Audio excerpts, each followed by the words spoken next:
1033 दिन से ज्यादा की जंग में रूसी सेना ने यूक्रेन का वो हाल किया है जिसे शब्दों में बयान नहीं किया जा सकता है। अब इंटरनेशनल मीडिया ने खुफिया एजेंसियों के जरिए दावा किया है कि अगर वाकई रूस को यूरोपीय यूनियन के 25 देश हराना चाहते हैं तो उन्हें रूस के हजारों टैंकों और तोपखानों को तबाह करना पड़ेगा। इस वक्त रूसी सेना के 5 लाख सैनिक 25,000 से ज्यादा तोपखाने और टैंकों से यूक्रेन को फाड़ने में जुटे हैं। सैटेलाइट से यूक्रेन की एक एक इंच जमीन पर हो रहे रूसी हमलों पर नजर रखने वाली एजेंसियों ने ऐसे दावे किए हैं जिन्हें जानकर आप सन्न रह जाएंगे।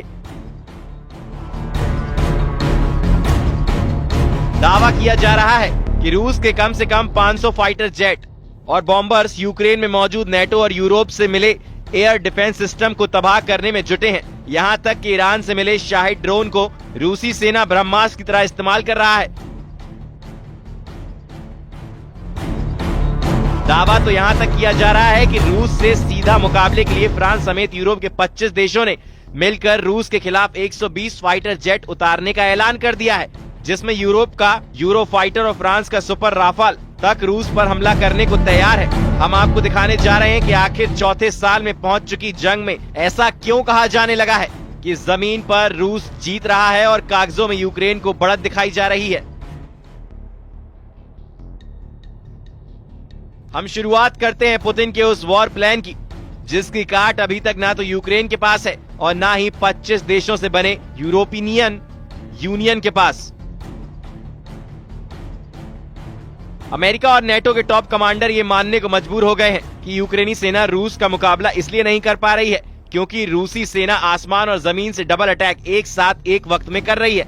हैरानी की बात तो ये है कि यूक्रेन को अमेरिका और नेटो से मिले F-16 फाइटर जेट और फ्रांस से मिले जुगुआर और मिराज 2000 फाइटर जेट भी रूसी सेना का मुकाबला नहीं कर पा रहे हैं। वॉर एक्सपर्ट्स का साफ कहना है कि यूक्रेनी वायुसेना के पायलट रूसी वायुसेना के पायलटों की तरह माहिर नहीं है। यही वजह है कि रूसी सेना कई बार यूक्रेन के F-16 जेट्स को जमीन पर ही मारने का दावा कर रही है।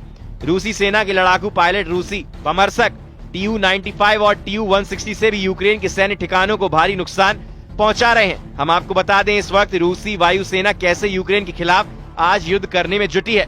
इस वक्त रूस के सुखोई 27, सुखोई 35, सुखोई 34, मिग-29 यूक्रेन के लिए काल बन चुके हैं। हालात ये हो गए हैं कि रूसी वायुसेना कई F-16 मारने का दावा कर चुकी है।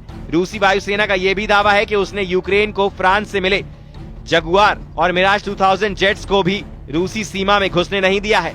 हालांकि यूक्रेनी वायुसेना का दावा है कि F-16 जेट और मिराज 2000 ने रूसी की इस्कंदर मिसाइल, शाहिद ड्रोन और किंजल जैसी मिसाइलों को यूक्रेन पर हमला करने से पहले मार गिराया है। लेकिन इंटरनेशनल वॉर एक्सपर्ट्स का साफ कहना है कि रूसी वायुसेना के सामने यूक्रेनी वायुसेना बेहद कमजोर साबित हुई है। दावा किया जा रहा है कि रूसी जेट बाज की तरह झपट्टे मारते हुए यूक्रेनी वायु सैनिक अड्डों और सैन्य ठिकानों पर हमला करने में जुटे हैं। यूक्रेन के राष्ट्रपति व्लादिमीर जेलेंस्की ने कहा है कि रूसी हमलों की भौगोलिक स्थिति और क्रूर हमले सचमुच हर रोज रात में दिखाई देते हैं। पुतिन को कूटनीति की कोई परवाह नहीं है। पिछले कई हफ्तों से बिना शर्त युद्ध विराम के लिए यूएस का प्रस्ताव आ रहा है और लगभग हर दिन इस प्रस्ताव के जवाब में रूसी ड्रोन, बम, तोपखाने, गोलीबारी और ब्लास्टिक हमले होते हैं। रूस पर दबाव बढ़ाया जाना चाहिए। सभी कठोर उपाय जो युद्ध छेड़ने और उस व्यवस्था को बनाए रखने की उसकी क्षमता को तोड़ सकते हैं जो युद्ध के अलावा कुछ नहीं चाहती। रूस के खिलाफ प्रतिबंध जरूरी है। यूक्रेन के लिए ज्यादा हवाई सुरक्षा जरूरी है। सभी साथियों के बीच ज्यादा सहयोग और एकता जरूरी है। 1033 दिन से ज्यादा की जंग में पुतिन ने यूक्रेन के 22% से ज्यादा इलाके पर कब्जा कर लिया है। इधर ट्रंप और पुतिन के याराना से सबसे ज्यादा खौफ में जेलेंस्की से ज्यादा नेटो देश आ चुके हैं, क्योंकि नेटो के चीफ मार्क रूटे साफ कह चुके हैं कि अगर पुतिन के रूस पर नेटो ने लगाम नहीं लगाया तो पुतिन का रूस नेटो देशों पर हमला करने से जरा भी नहीं चूकेगा। क्योंकि पुतिन ने उत्तर कोरिया के supreme leader Kim Jong Un के साथ मिलकर यूक्रेन युद्ध को विश्व युद्ध में बदलने में कोई कसर नहीं छोड़ी है। इन्हीं हालातों को देखकर जेलेंस्की ने खुफिया इनपुट के आधार पर दावा किया है कि रूस हर हाल में नेटो देशों पर हमला करने जा रहा है, जिसके लिए रूस ने उत्तर कोरिया के साथ मिलकर 1.5 लाख सैनिकों की स्पेशल फोर्स तैयार कर ली है। जरा देखिए जेलेंस्की क्या क्या दावे कर रहे हैं।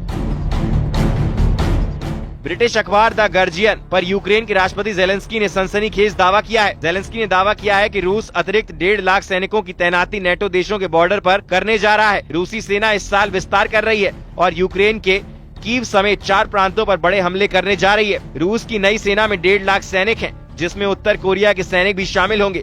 यूक्रेनी राष्ट्रपति जेलेंस्की ने दावा किया है कि रूसी सेना तेजी से बढ़ेगी। जेलेंस्की के दावों के मुताबिक मॉस्को की सेना बेलारूस में प्रशिक्षण के बाद पोलैंड और लिथुआनिया पर हमला करने की कोशिश कर सकती है। बेलारूस में तैनात होने पर रूसी और उत्तर कोरियाई सैनिक पोलैंड की राजधानी वॉर्सो और लिथुआनिया की राजधानी विनियस पर सीधा हमला कर सकते हैं। यूक्रेन के राष्ट्रपति जेलेंस्की के मुताबिक उत्तर कोरियाई सैनिकों के साथ रूसी सेना नेटो सदस्यों पोलैंड और लिथुआनिया पर कब्जा करने की कोशिश कर सकते हैं। रूसी ब्रॉडशीट अखबार प्रावदा के मुताबिक खुफिया जानकारी में पता चला है कि रूस 2025 में अपनी सेना को 12 से 15 डिवीजनों तक बढ़ाने की योजना बना रहा है, जिसका अनुमान है कि इसमें लगभग 1,50,000 सैनिक शामिल होंगे।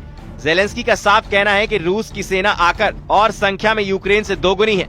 आज यूक्रेन की सेना अपनी 110 ब्रिगेड के साथ रूस की 220 ब्रिगेड से मुकाबला कर रही है। ऐसे हालात में रूस अतिरिक्त 1.5 लाख सैनिकों के साथ नेटो देश पोलैंड और लिथुआनिया पर हमला आसानी से कर सकता है। राष्ट्रपति जेलेंस्की को लगता है कि अगर यूरोपीय देश अपने तोप, टैंक और रॉकेट सिस्टम बड़ी संख्या में दे दें तो यूक्रेन सेना रूस के कुर्स्क बेलगर्द में जमकर हमला कर सकता है, क्योंकि यही वो इलाके हैं इस वक्त यूक्रेन के लिए चैलेंज बन चुके हैं, जो रूस की हार जीत का फैसला कर सकते हैं, क्योंकि रूस ने पहले यूक्रेन के 4 प्रांतों पर लगभग कब्जा कर चुका है। डोनेत्स्क, खार्किव, खेरसोन और लुहांस्क पर रूस ने अपनी तोप खाने और टैंकों की बदौलत यूक्रेन की धज्जियां उड़ा रखी हैं। हम आपको दिखाते हैं कैसे रूस ने 25,000 से ज्यादा तोपों को यूक्रेन के खिलाफ इस्तेमाल किया है।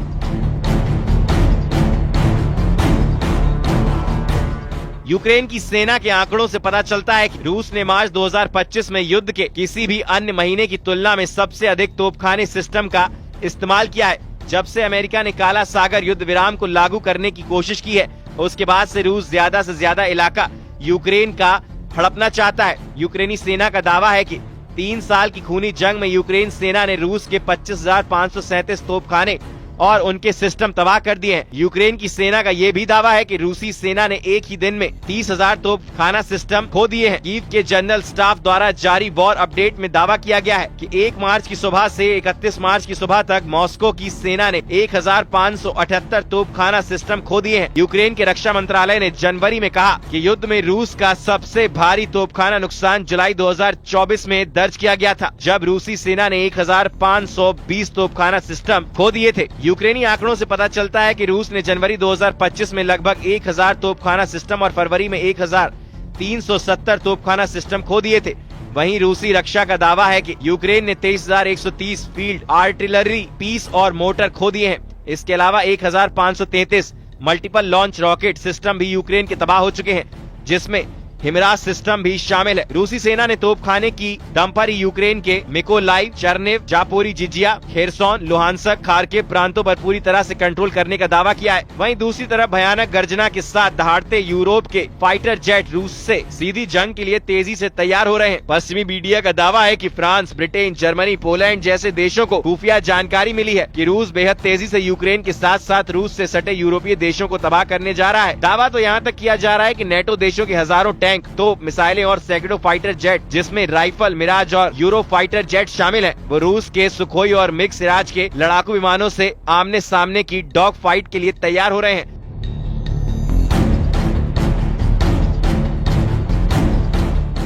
जो जानकारी मिल रही है उसके मुताबिक रूस ने बड़ी तेजी से अपने लड़ाकू विमानों, हेलीकॉप्टर, मिसाइल और ड्रोन से यूक्रेन के साथ साथ नेटो देशों को निशाना बनाने का प्लान बना लिया है। जरा देखिए क्यों यूरोप के देशों ने रूस हमलों को देखते हुए आपातकाल में तुरंत 120 फाइटर जेट यूक्रेन और ब्लास्टिक देशों को बचाने के लिए झोंक दिए हैं। अमेरिकी द गार्जियन के मुताबिक यूरोप के 120 लड़ाकू विमान रूस के खिलाफ युद्ध में उतर रहे हैं, जो यूक्रेन के साथ साथ यूरोपीय देशों को रूसी हमलों से बचाएंगे। द गार्जियन की रिपोर्ट के मुताबिक यूरोप के फाइटर जेट यूक्रेन को पुख्ता स्काई शील्ड से बचाएंगे। यूक्रेन के खार्किव, नीपर, जापोरिजिजिया और कीव की रिहा जैसे बड़े शहरों की रक्षा इन जेट से की जाएगी। यूक्रेन के 3 चालू परमाणु ऊर्जा संयंत्रण और ओडेसा और लवीव शहर भी यूरोप के जेट बचाएंगे। इसके अलावा यूक्रेन में यूरोप के शांति सैनिकों को जमीनी युद्ध के लिए भेजा जाएगा।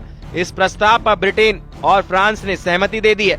दावा किया जा रहा है कि 10,000 यूरोपीय सैनिक यूक्रेन की जमीन से रूसी सैनिकों का मुकाबला करेंगे। रूस के विदेश मंत्री सर्गेई लावरोव ने कहा है कि बेशक ये रूस के लिए एक खतरा है, अगर वे हमें एक खतरा मानते हैं, अगर वे यूरोपीय देशों और ब्रिटेन के जनरल स्टाफ के प्रमुखों की बैठक बुलाते हैं, अगर वे कहते हैं कि रूस के खिलाफ परमाणु हथियारों का इस्तेमाल करने की तैयारी करना आवश्यक है, तो ये निश्चित रूप से एक खतरा है। जो रूस से लड़ना चाहते हैं वो नेपोलियन और हिटलर हैं। फ्रांस के राष्ट्रपति इमैनुअल मैक्रोन शालीनता से काम नहीं कर रहे हैं, वो सीधे चुनौती दे रहे हैं। इधर रूसी सेना भी समझ चुकी है कि यूरोपीय देश किसी भी कीमत पर युद्ध विराम नहीं होने देंगे। अमेरिका के राष्ट्रपति डोनाल्ड ट्रंप को भी एहसास नहीं था कि यूरोप इस तरह से एकजुट होकर रूस के खिलाफ इतनी तेजी से मोर्चा खोल देगा। यूरोपीय देशों की तरफ से फ्रांस, जर्मनी और पोलैंड ने सबसे आक्रामक तरीके से रूस पर हमला करने का प्लान बना लिया है, जबकि यूरोप से बाहर अमेरिका का सबसे करीबी ब्रिटेन ने भी ऐलान कर दिया है कि रूस की शर्तों पर युद्ध विराम किसी भी कीमत पर नहीं किया जाएगा। ब्रेसलेस में यूरोपियन यूनियन के 27 देशों ने पहली बार एकजुट होकर रूस को सीधी चुनौती दी है, जिसकी वजह से पुतिन बुरी तरह से बौखला गए हैं।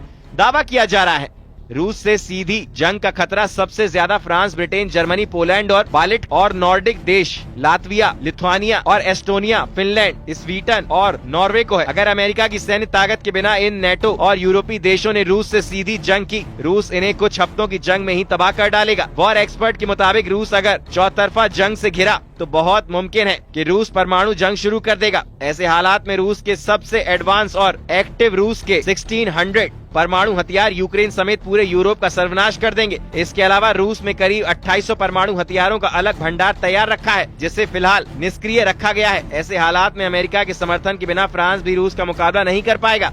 यूरोप में फ्रांस ही अकेला ऐसा देश है जिसके पास 290 परमाणु हथियार हैं, जबकि यूरोप से अलग ब्रिटेन के पास 225 परमाणु हथियार हैं। अगर फ्रांस और ब्रिटेन दोनों देशों के परमाणु हथियारों को मिला दें तो उनके 515 परमाणु हथियार हैं, जो रूस की बेहताशा परमाणु शक्ति के सामने ऊंट के मुंह में जीरे के बराबर है। हम आपको बता दें कि रूसी टेलीविजन पर ऐलान किया जा चुका है कि रूस की शैतान 2 थर्मो न्यूक्लियर मिसाइलें यूरोप को कुछ घंटों में भस्म कर देंगी। रूस की ये मिसाइलें जबरदस्त परमाणु क्षमता से लैस हैं। रूस तो पहले ही धमकी दे चुका है कि वो ब्रिटेन को पानी में डुबाकर खत्म कर देगा, जबकि पेरिस को सिर्फ 200 सेकंड में तबाह करने की धमकी दी गई है। परमाणु युद्ध होने की स्थिति में वॉर एक्सपर्ट्स के मुताबिक विनाश तय है। इधर बेल्जियम में यूरोप की एटमी धमकी के बाद से राष्ट्रपति ट्रंप के सलाहकारों ने ऐलान कर दिया है कि अमेरिका नेटो से बाहर जा सकता है, जबकि राष्ट्रपति ट्रंप ने 2-2 कहा है कि रूस को यूरोपीय देश अलग अलग नहीं कर सकते हैं। यूरोप युद्ध के पागलपन से खुद को बचाए, वरना तबाह हो जाएंगे। अब ऐसे हालात में आप अंदाजा लगा सकते हैं कि जमीन पर रूस किस तरह से यूक्रेन को रौंद रहा है। पुतिन का साफ कहना है कि जब तक यूक्रेन में रूस का स्पेशल ऑपरेशन पूरा नहीं होगा, तब तक जंग किसी भी कीमत पर नहीं रुकेगी।